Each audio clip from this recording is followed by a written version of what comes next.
tayo itigil hanggat hindi maibaba ang lahat para sa lahat ng mabilihin at ibaba ang presyo ng langis. At kapag magtagumpay ito po ay magiging tagumpay ng mga taga-unang distrito ng Batangas at ang buong bansa ay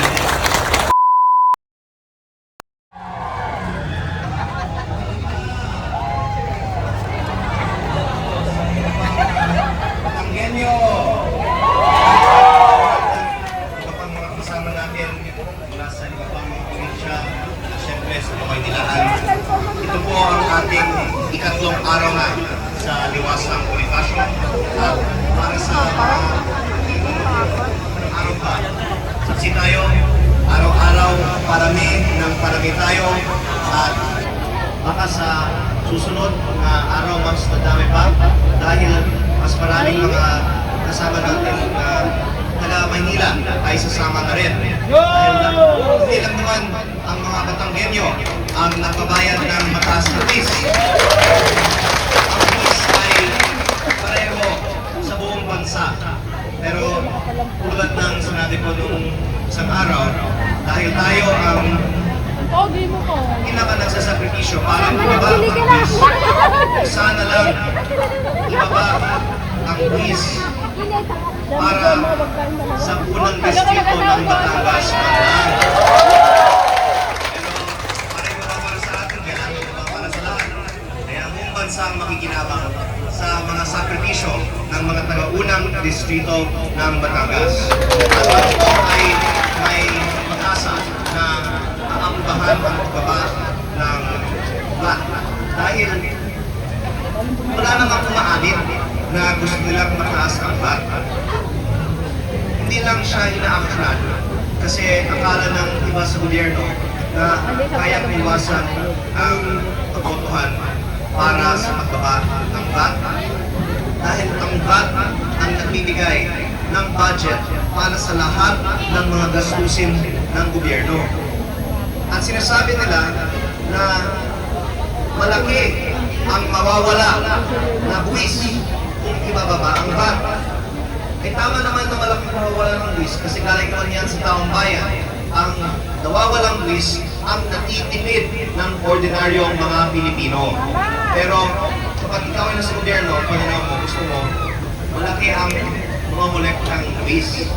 Pero nakikita mo sa gobyerno, sa napakalaking budget, napakalaki din ang kayang tipirin na walang bawas sa serbisyo dahil malaki ang binawaldas na pondo ang iba't ibang mga ahensya ng gobyerno. Ang isang ongoing ngayon ang mga pagdinig sa Kongreso. Noong Wednesday ang unang pagdinig, sa Lunes ang susunod na pagdinig, at sa susunod na linggo may ilan pang mga pagdinig patungkol sa mga posibleng solusyon sa krisis ng langis.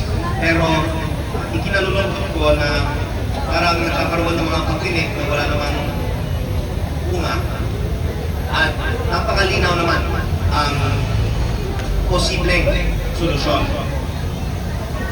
Una, tama ang ayuda para sa mga pinaka-apektadong mga sektor. Lalong-lalo po ang ating mga tricycle drivers. Pero mukhang sa Maynila lang, marami ng mga tricycle at PUV drivers ang nabigyan na ng ayuda. Sa buong Batangas, halos wala pang mga tricycle drivers na nabigyan ng kahit anong ayuda para sa krisis ng langis. Pero lahat ay araw-araw nagbabayad na ng mas mataas na presyo ng langis dahil sa pinapatong na VAT sa ating diesel. Ganun din para sa ating mga magsasaka at mangingisda.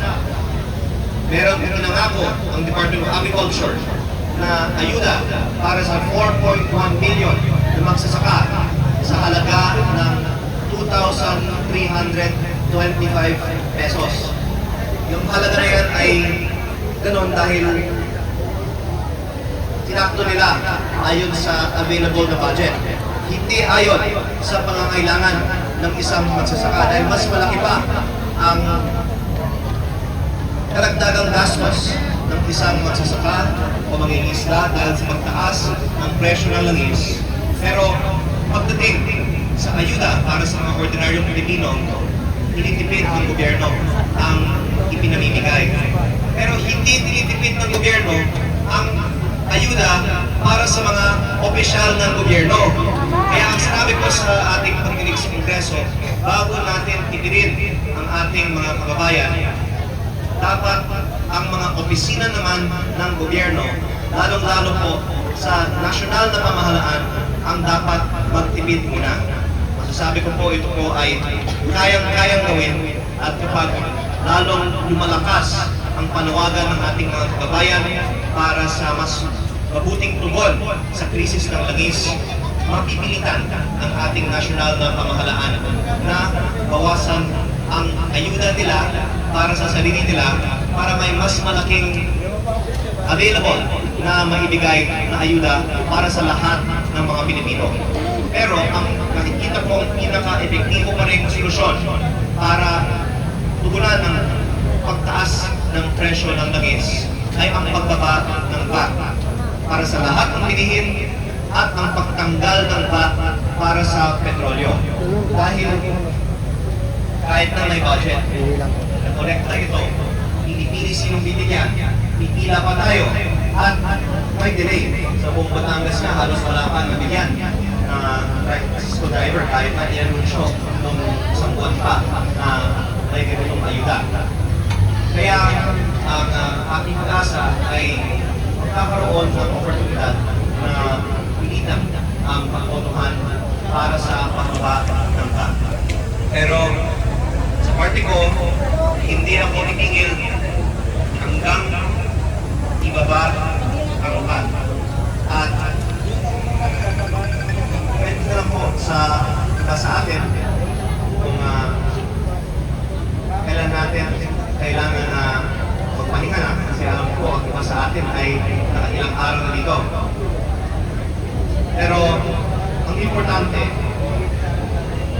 laging may lumalaban para sa pagbaba ng VAT para hindi mararamdaman ng mga protektor ng VAT na tulad ng ibang mga issue, malilimutan lang ng taong bayan ang issue ng mataas na fees na pinapatong ng gobyerno sa lahat ng ating mga bilihin. Kaya depende po sa inyo kung hanggang kailan ninyo gustong maglaban pa para sa pagbaba ng VAT. Pero ang importante kung iba-iba man ang lumalaban, dapat palaging may lumalaban hanggat hindi nila naibaba ang VAT.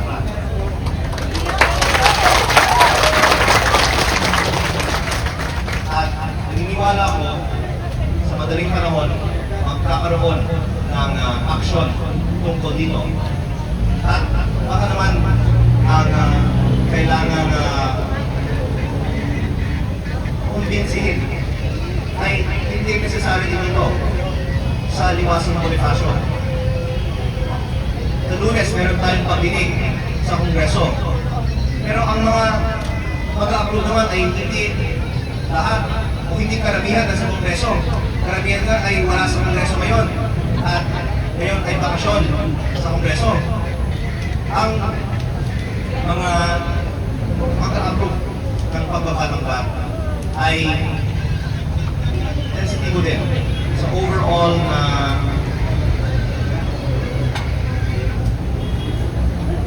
damdamin ng taong bayan para sa pagbaba ng VAT. Kasama na rin sa social media o sa kanilang sarili-sariling mga probinsya at tanggapan.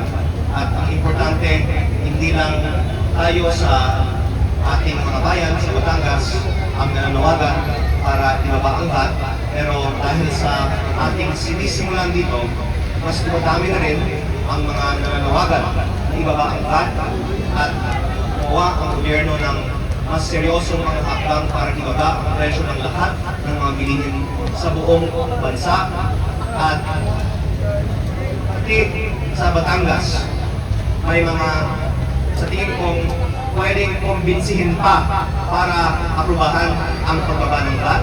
Kaya baka Sa mga susunod naman na mga linggo, hindi na kailangan dito sa Maynila ang kilusan para manawagan na ibaba ang VAT. Kahit sa ating sariling probinsya, ang lalawigan ng Batangas, pwede tayong manawagan na ibaba ang VAT.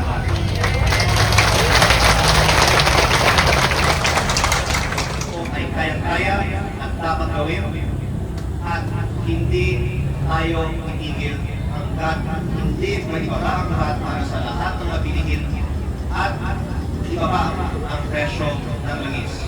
At kapag magtagumpay ito, ito po ay magiging tagumpay ng mga taga-unang distrito ng Batangas at ang buong bansa ay makinabang dahil sa mga sakripisyo ninyo. Kaya ako po ay nagpapasalamat ulit sa lahat ng mga taga